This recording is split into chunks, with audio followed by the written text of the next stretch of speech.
पहली बार देश में रेलवे कॉरिडोर निर्माण की कल्पना को न केवल हमने धरातल पे लाया, बल्कि आज 400 किलोमीटर रेलवे का हम स्टेट गवर्नमेंट के साथ, पीएसयू के साथ मिलकर काम प्रारंभ कर चुके हैं और ये छत्तीसगढ़ की नई कनेक्टिविटी देगी।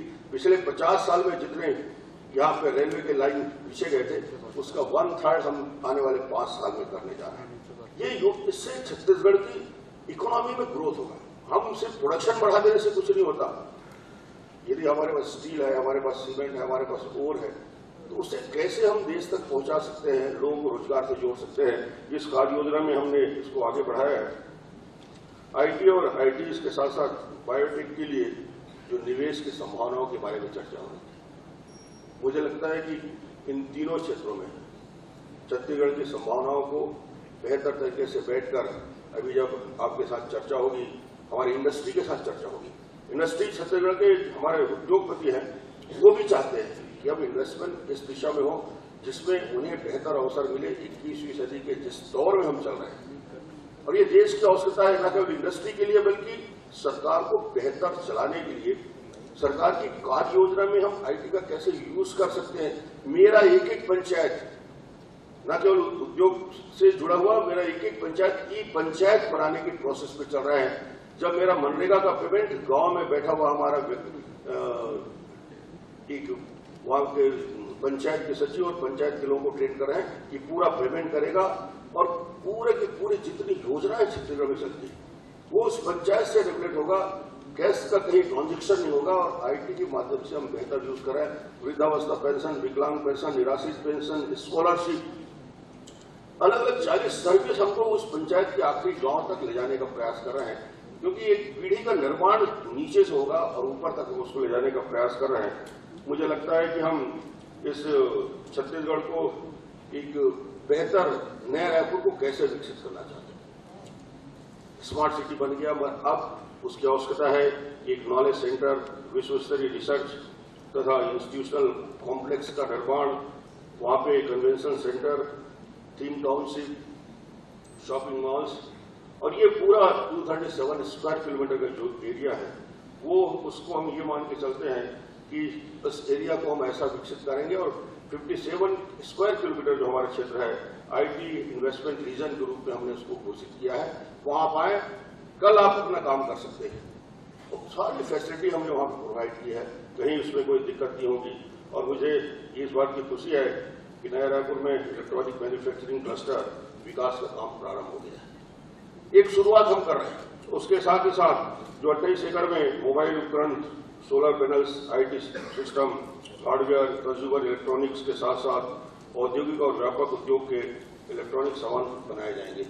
ये सेंटर हमने आइडेंटिफाई किया है और इस सेंटर के साथ साथ बेहतर काम हम कैसे कर सकते हैं। और छत्तीसगढ़ का चीफ्स जो इस काम में अग्रणी होकर काम कर रहा है, छत्तीसगढ़ इन्फोटेक प्रमोशन सोसाइटी, ये आईटी के ऑपरेशन के लिए इनको हमने आगे बढ़ा के आपके साथ बात करके इसको बेहतर व्यवस्थित कैसे कर सकते हैं इस कार्य योजना में लगाया है। छत्तीसगढ़ की डेमोग्राफी, ये भविष्य की हमारी जो नई पीढ़ी जो आ रही है उस पीढ़ी में सबसे अच्छे यूथ, अच्छे इंस्टीट्यूट से निकल के आ रहे हैं। और हमारे पास आज मैं कह सकता हूं कि 25 से 30 हजार इंजीनियर, अच्छे डॉक्टर यहाँ पे IIM है, IIT है, ट्रिपल IIT है, NIT है, लॉ यूनिवर्सिटी है, ऐसे नेशनल इंस्टीट्यूट आ चुके हैं। एम्स यहाँ पे फंक्शनल है। अब वो सारी फैसिलिटी जो किसी बड़े शहर में रह के उन सुविधाओं को लेना चाहता है, अच्छे मॉल, अच्छे मार्केट, बेहतर इंफ्रास्ट्रक्चर, न केवल कैपिटल में बाकी और दूसरे शहरों में हमने उसको विकसित किया है। एक लाइफ जो चाहता है इस सेक्टर में आने वाला कि उसका आने वाले समय इस शहर में वो कैसे जीवन जी सकता है, तो मैं कह सकता हूं कि हिंदुस्तान के बाकी शहरों से बेहतर लाइफ, शांतिपूर्ण और पीस, जो शांति जो चाहते हैं।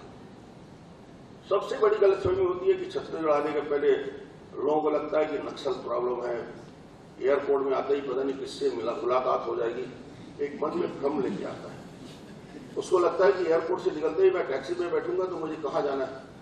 मगर आपको मैं बता दूं कि छत्तीसगढ़ का सिर्फ 2 जिले जो यहाँ से 300 किलोमीटर दूर है, वहां नक्सल का प्रभाव है थोड़ा बहुत।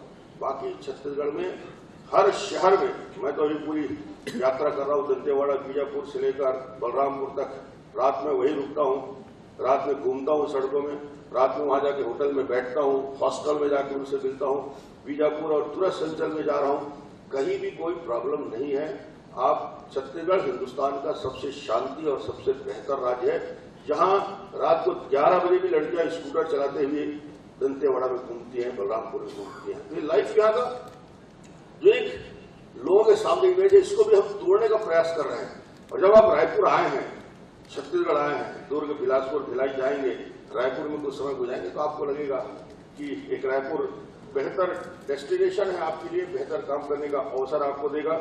और हमारी नीति इलेक्ट्रॉनिक्स और आईटी की, मुझे लगता है कि हमने देश के सभी राज्यों का अध्ययन करके जो बेस्ट पॉलिसी हो सकता है, जो आपको लगे कि हाँ छत्तीसगढ़ में आने से मुझे ये बेनिफिट मिलेगा, ये सुविधाएं मिलेगी, ये मेरी आवश्यकता है, वो सबको हमने देखा, उसका अध्ययन किया और जो बेहतर हो सकता है, जो बेस्ट हो सकता है। क्योंकि अब मुझे मालूम है कि बेंगलोर छोड़ के रायपुर आएगा तो कुछ न कुछ अतिरिक्त उससे बेनिफिट की आवश्यकता होगी, उसको लगेगा कि मैं क्यों रायपुर जाऊं।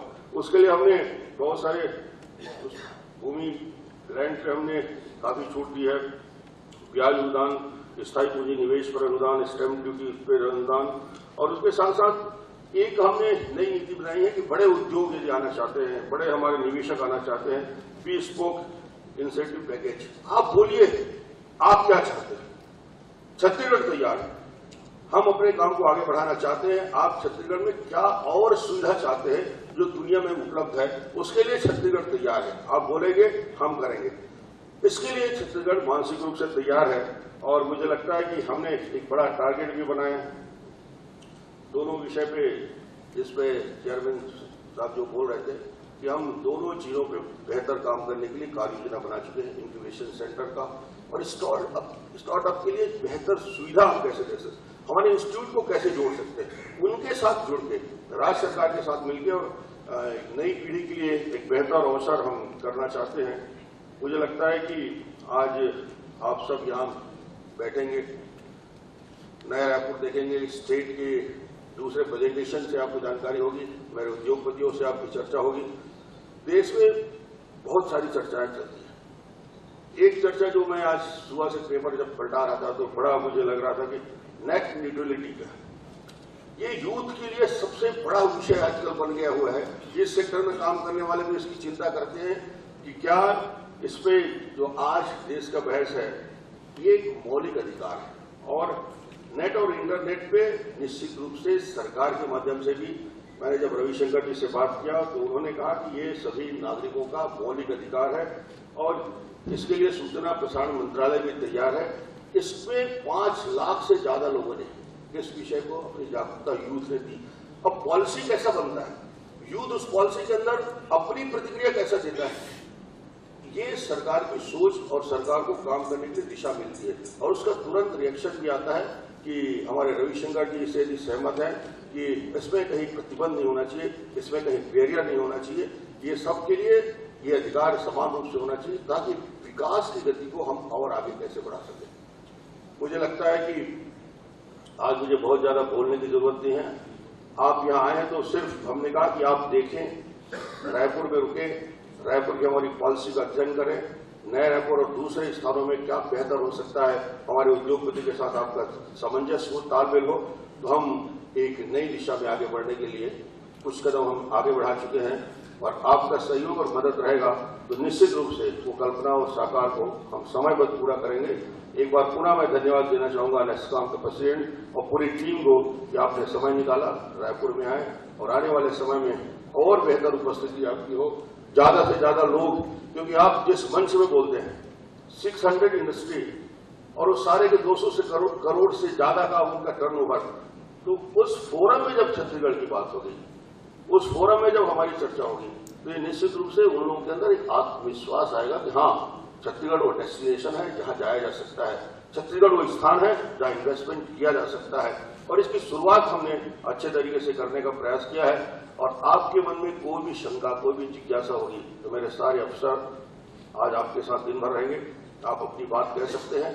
हम हमेशा अपनी नीतियों को और बेहतर बनाने में विश्वास रखते हैं। हम अपनी नीतियों में यदि कोई परिवर्तन की जरूरत होती है उसको परिवर्तन करने के लिए भी तैयार रहते हैं। एक बार फिर आपका स्वागत, बहुत बहुत अभिनंदन।